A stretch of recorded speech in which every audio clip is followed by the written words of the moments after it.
Om Shuklam Bharadharam Vishnum Shashivarnam Jaturbhujam Prasannavadanam Dhyayet Sarva Vignopashantaye Saraswati Namastubhyam Varade Kamarupini Vidyarambham Karishyami Siddhir Bhavatu Me Sada येनाक्षरसमाम्नायम् अधिगम्य महेश्वरात् कृत्स्नं व्याकरणं प्रोक्तं तस्मै पाणिनये नमः वाक्यकारं वररुचिं भाष्यकारं पतञ्जलिं पाणिनिं सूत्रकारं च प्रणतोऽस्मि मुनित्रयम्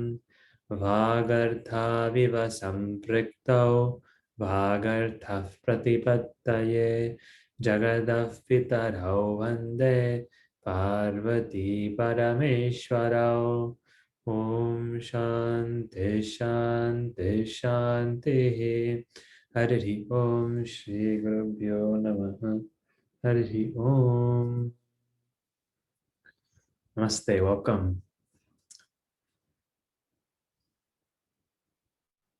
So we were seeing at the beginning this rich shabda.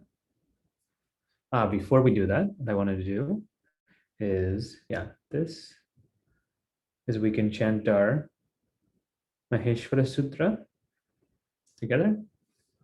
Om A I Un Rilk E Ong I Ouch Haya Varata Lan Ingama Gananam Jabhanya Gadadash Jabagadadash Kapha Chata Tha Chata Tav Kapai Shashasar Hal Iti Maheshwarani Sutrani. And our Pratyaya. Om Su Ojas Od Shas Ta Bhyam Bhis Nge Bhyam Bhyas Ngasi Bhyam Bhyas Ngas Os Am Ngi Os Sup.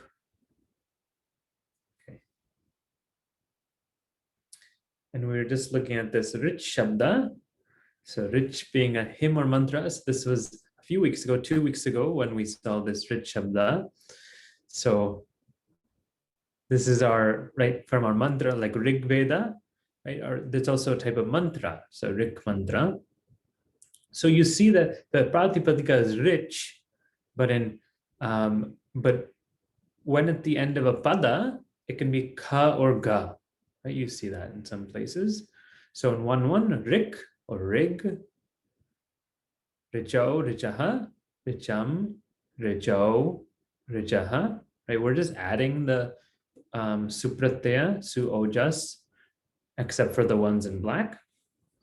Ri1, Richa. And then here, this is where this pada section is a little bit different, right? At the end of a pada can be, you see this ga or ka, right? So here ga, Rig Bhyam, Rig Bihi, Riche, Rig Bhyam, Rig Byaha, Richaha, Rig Bhyam, Rig Byaha, Richaha, Richoho, Richam, Richi, Richoho, and here that becomes a ka, so Rikshu, He Rik, He Rig, He Richo, He Richaha. Okay. This is what we saw last time. What we're going to do is we're going to, I know this is not so fresh, but that's okay. What we're going to do is we're going to move on to the next shabda, and that will also, it's similar in a lot of ways, namely that we add the supratyaya. So we're going to get some more practice with that. So you can open your book. You can open your book to page 134, 134 for Yogin Shabda. So it's in ending. Looks like this. In ending in Punlinga or Strilinga. The word is Yogin. So this is, right, very popular word. Yogi, I'm a yogi. Even this has entered American culture, right? People identify as I'm a yogi or yogini. So this is a word that we've all seen. Now, this is first time where we're seeing a pratipadika where we identify it by the last two letters. So in, usually we identify by the last letter alone, right? So like Rama is akaranta pullinga, ending pullinga. Here we have to identify by two letters, in. The reason we have to do that is because it declines differently than unending, for example, and then nakar, un.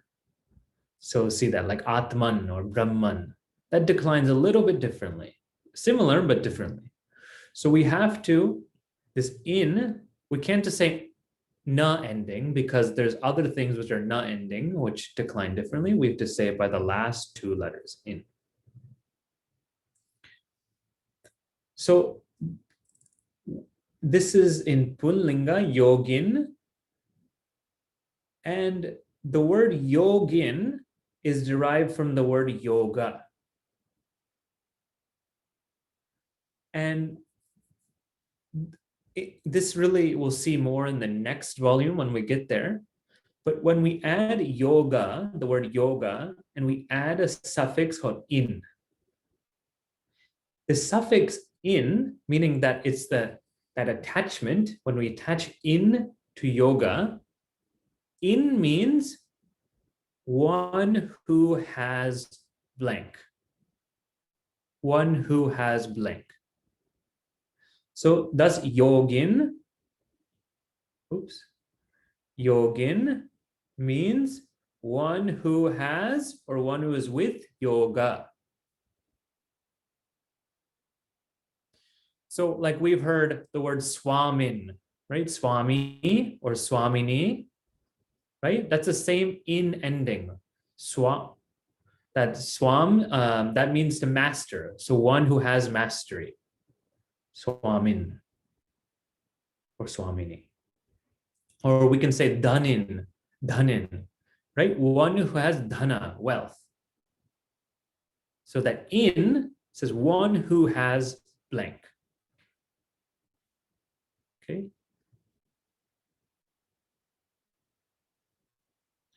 So what we're going to see is really the declension in masculine. You see this word yogin, yogini. It's also made by the same way. You get yoga plus in.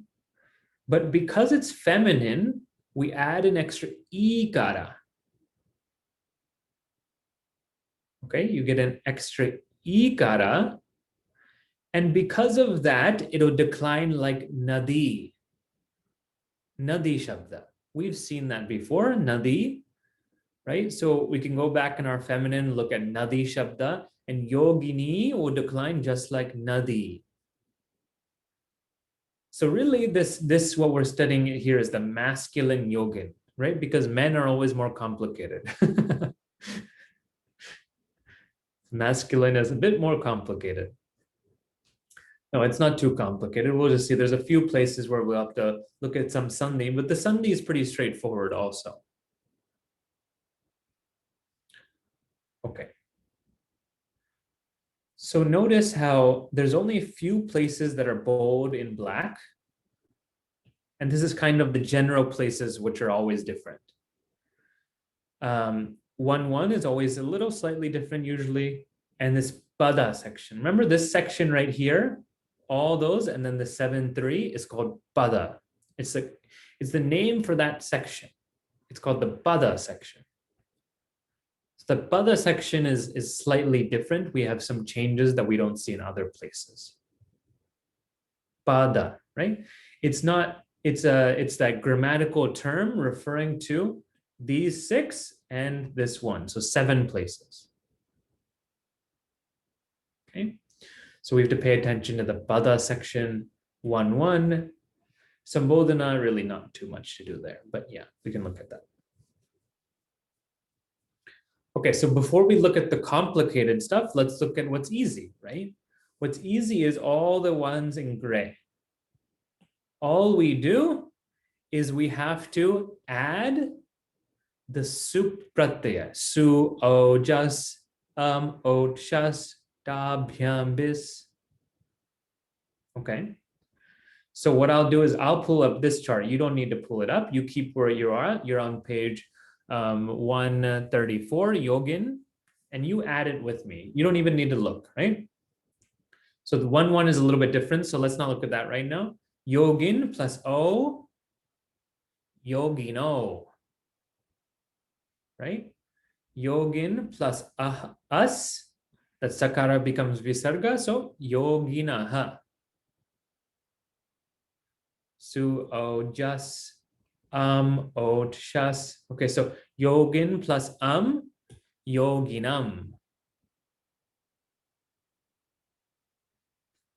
Yogin plus o, yogino. Yogin plus us, again, yoginaha. 3-1, yogin plus yogina. Okay, again, these are a little bit different, so let's not look at these. Let's go 4-1, yogin plus a, yogine. 5-1, yogin plus us, yoginaha. 6-1, yogin plus us, yoginaha. 6-2, os, so yoginoho. 6-3, yoginam. 7-1, yogini, short e. So not yogini, because that would be feminine, right? Short e, so yogini. Then yoginoho, and then 7-3 is a little bit different. So we'll come back to that, right? So you got a majority of the chart by just knowing these supratyaya. That's why we chant them, su, o, just. I know it's slightly different, but you a lot of those, you get rid of the first letter, right? Those it letters.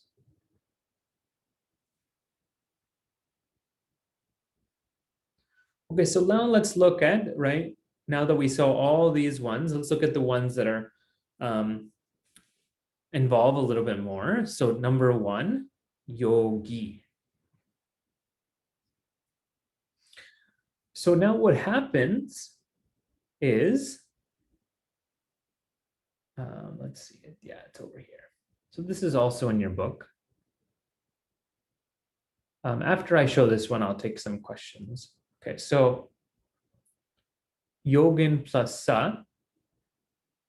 What happens is this 1-1 sakara always usually goes away, right?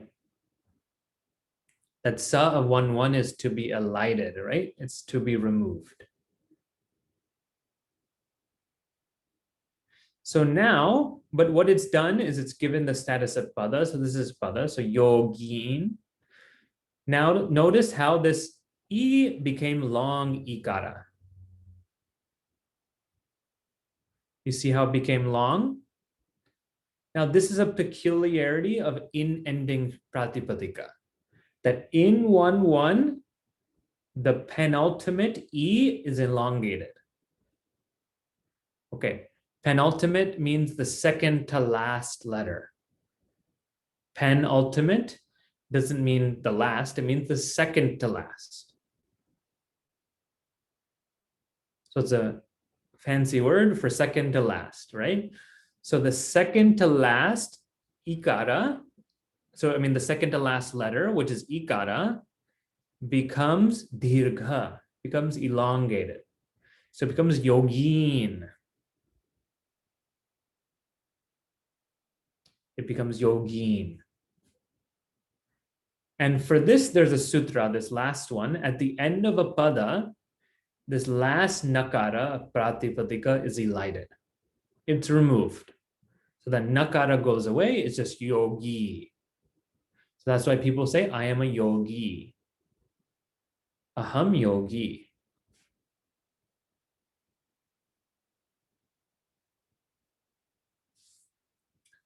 Okay, so, and we're going to see why the nakara goes away. There's a sandhi for that. We're going to see that. So you can hold your curiosity for that. But I just wanted to show that the E becomes dirgha, becomes long, and then the nakara gets removed. Yogin becomes yogi. And then the nakara goes away, then yogi. Notice how sambodhana, it's you add the sakara su, right? Su ojas, the su. Now, this is the sambodhana, right? Now that sakara goes away, it's to be elided just as it was here, it's to be removed. But for sambodhana, that elongation and the removal of nakara does not take place. So it just as is, it's just yogin. But now it's not a pratipadika. It is a full-blown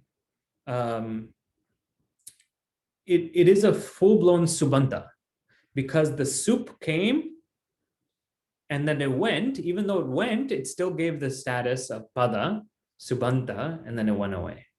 So it's not a pratipadika anymore. Technically, it's the subanta, it's the soup ending, or it's a pada. Okay.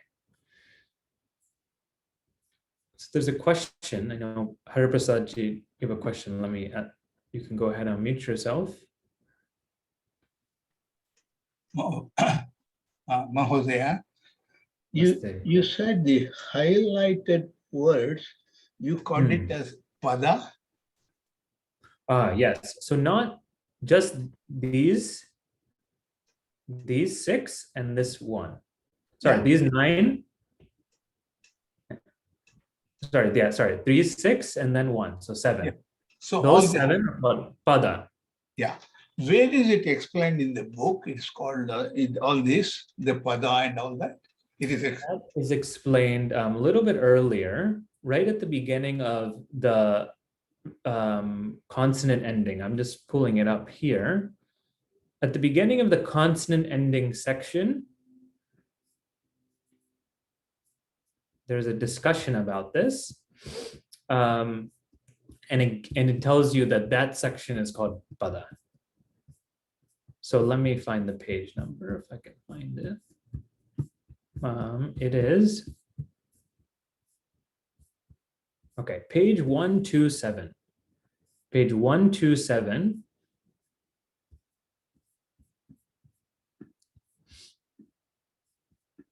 Right here, looks like this, page 127. You'll see that there's these 3 sections. One section here that's highlighted in bold black. This black bold section. Then all this plain white is a different section, and then this gray is a different section. This bold black is what we call sarva namasthana. It's just a technical name. It doesn't have any meaning here. It's just, that's what Panini calls sarva namasthana. Those 5 these 5 are called sarva namasthana. All these plain white section right here, it's called bha, B-H-A, bha. And then all this gray section is called pada. Pada. So right now, what we're looking at is just this pada section. That's what's relevant to us, because there's some specific changes that take place in that pada section. Now, why that's peculiar and why that's called pada Because when you add the pratipadika in this section, when you end the suffix, when you end the soup, the suffix, it gives the pratipadika the status of pada. So I'll show some examples, but it gives the status of the pratipadika becomes a pada. So I'll show you why that's relevant, and I'll give some examples as we move on. Okay.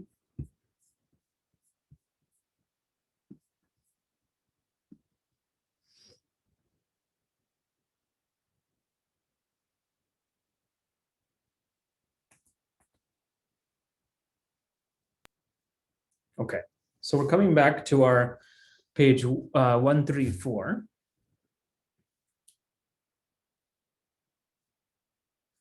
So let's look at 1-1 and why the nakara goes away, okay? So before we come to the pada section, let's finish this whole 1-1 section, okay? So why does that nakara come and go? The reason is because there's this sandhi. So if you open up your sandhi book and you look in the index, there's something called na lopaha, and this is in the consonant ending. Number 827, it's called na lopaha. It's there on the screen too, so if you don't have the book, it's no problem. Na lopaha. Okay, first of all, some vocabulary that's helpful. I know there was already some vocabulary. Here's another vocabulary. The word lopa. Lopaha. Lopa means removal or elision. The book uses the word elided a lot. Elided means removed. So lopa means something is removed or is elided.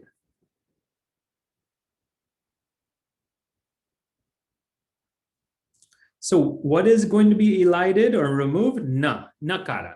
Nakara is removed. Okay. So all it's saying is that when na is at the end of a pratipadika and a pada, it is elided. Okay, so nakara, when it's at the end of a pratipadika and it's at the end of the pada, it is lopa, it is removed, it is elided.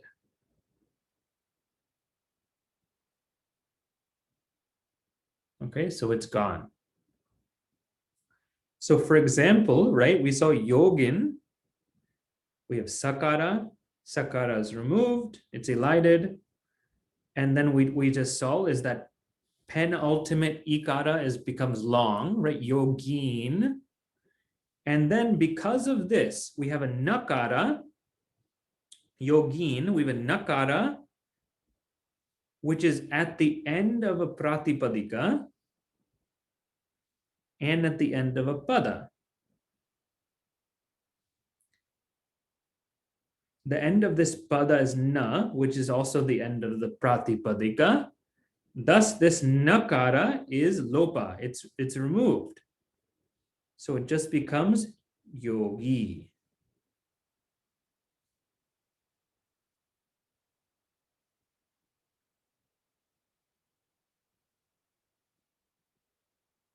Okay, so then na and. So notice how you still see that long, that it becomes yogin, but it still considers it at the end of a pratipadika, at the end of that pratipadika there. Okay. So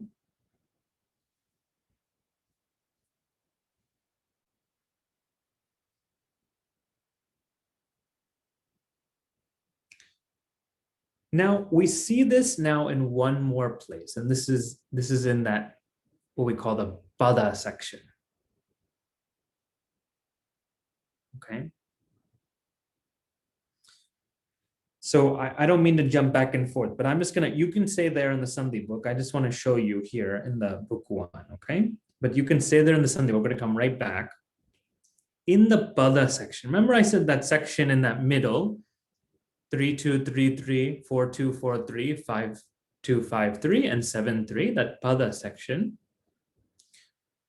right? We get that supratyaya, we get bhyam, so yogin plus bhyam. Now, now this pratyaya is in the pada section, what that means is it gives this pratipadika the status of a pada. So this gives the status of pada to what's before it. That's why it's called the pada section. It gives the pratipadika, or the anga, what we call the anga, the status of pada. So now I have a pada and pratipadika, which ends with a nakara. At the end of the pada, the last nakara pratipadika is removed by the sutra we just saw. So now I just have yogi bhyam.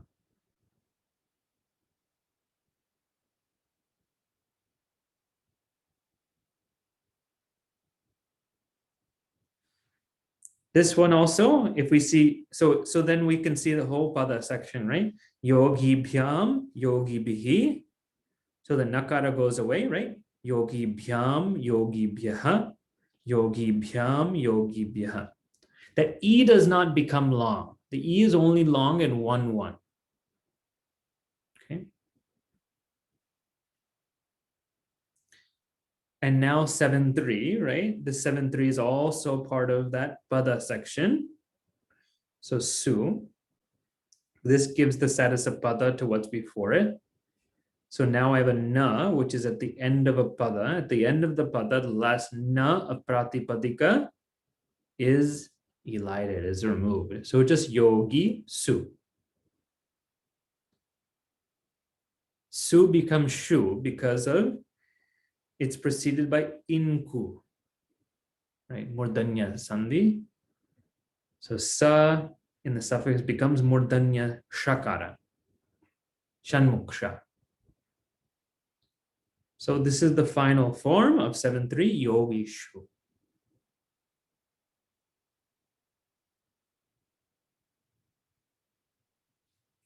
So just to reiterate that,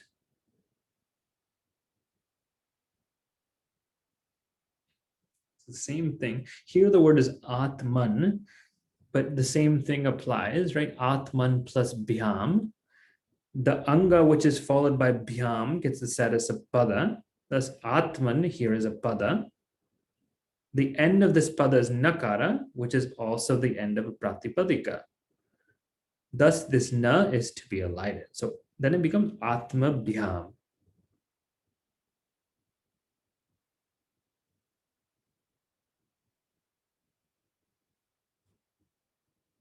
Okay, so we're not learning atma bhyam yet, but it's the same with yogi bhyam. Yogi bhyaha, yogi bhyam, yogi bhyaha, yogi bhyam. And then yogi shu.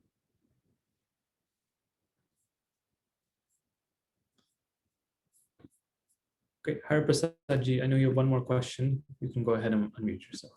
Yes, sir. Yes.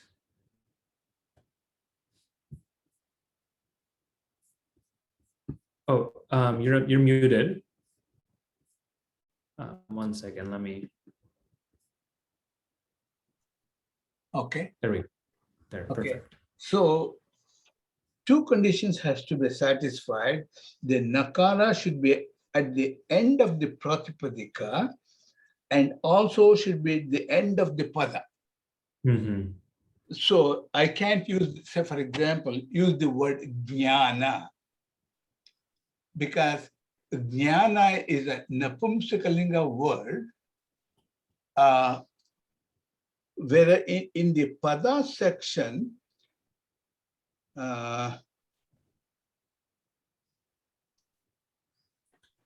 in the pada section, there is no nakara. Is that correct? Well, so this wouldn't apply here also because jnana ends with akara. Jnana. Oh, yeah, correct. So a different example would be like Raman. Yeah. Raman, right? 2-3 of Rama Shabda.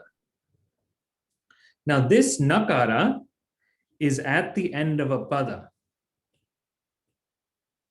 But the pratipadika is just Rama. Rama. Yeah.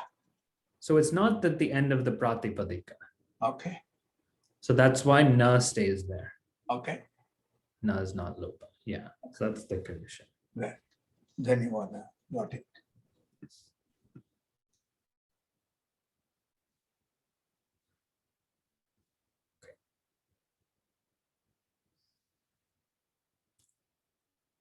So I don't think we need to look at too many examples, but just to finish this up, yogin, right, becomes a nakara goes away.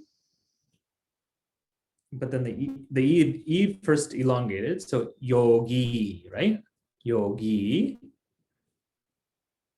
Number 3, yogin plus 3, 2. Yogi bhyam. Right? What is jnanin plus 3, 2? Jnani bhyam. Right? Short e, jnani bhyam. Yogin plus 7, 3. Yogishu. Jnanin plus 7, 3. Jnanishu. Okay, so you can go through these. These are all different. These are, yeah, we haven't done Brahman and Atman, and we haven't done these, but these first 6 you can do.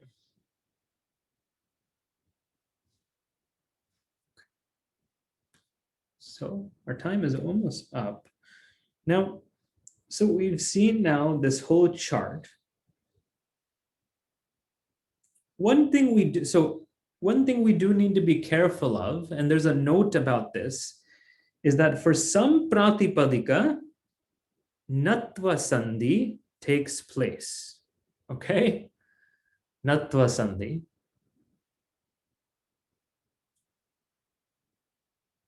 Now, you may remember natva sandhi. we reviewed it a few times, but just quickly, we only have a minute, so we'll review it maybe more next time, but natva sandhi is this, right? Natva means when the nakara becomes murdhanya nakara, right? This is a murdhanyatva sandhi, right? So na becomes na. So na is the substitute for nakara when it's immediately preceded by rakara, right? Repha or shakara. Right? So when it's immediately preceded by rakara, repha, rakara is called repha, or shakara. But then there's this funny rule here. But this can also take place when ra or sha are intervened, meaning these are in the middle. What? At, ku, pu. We don't really need to see ang and num right now, just at, ku, pu. Okay, so ra and sha, either it's immediately preceding and this happens, or you can have these 3 things, at, ku, pu. What is at? At is a to takara, right? So all the vowels plus these semi-vowels, at. What is ku? Ku has to do with this chart, right? This first row of all that goes along with, this is called ku, these 5. What is pu? These 5. Pa, pa, ba, ba, ma. So at, all the vowels and semi-vowels, any of this ku, all these gutturals, or pu, all these labials, then also that na can be nakara. Now, we're not going to be able to go through all of them, but I want to note a lot of them which will become murdhanya when the suffix begins with the vowel. Okay? That is like, so adhikarin, that will take murdhanya, and we'll see that why in next class, right? Pranin won't, that's not, but Vairin, Shangin, Shastrin, Samsarin, all these words will take that murdanya, will become nakara, murdanya nakara. Okay, so just to note that those are some words that take that murdanya nakara. So you can go ahead in exercise 38, you can go ahead and try out this homework. This is page 184, page 184 in the back of the book. You can try out as many of these. These first ones are probably a bit easier, so you can try them out and try to get the meaning of these sentences. We'll review some of these meanings and we'll look at the murdanya aspect in our next class. Okay. Om Shanti Shanti Shanti Hari Om Shri Guru Bhyo Namaha Hari Om.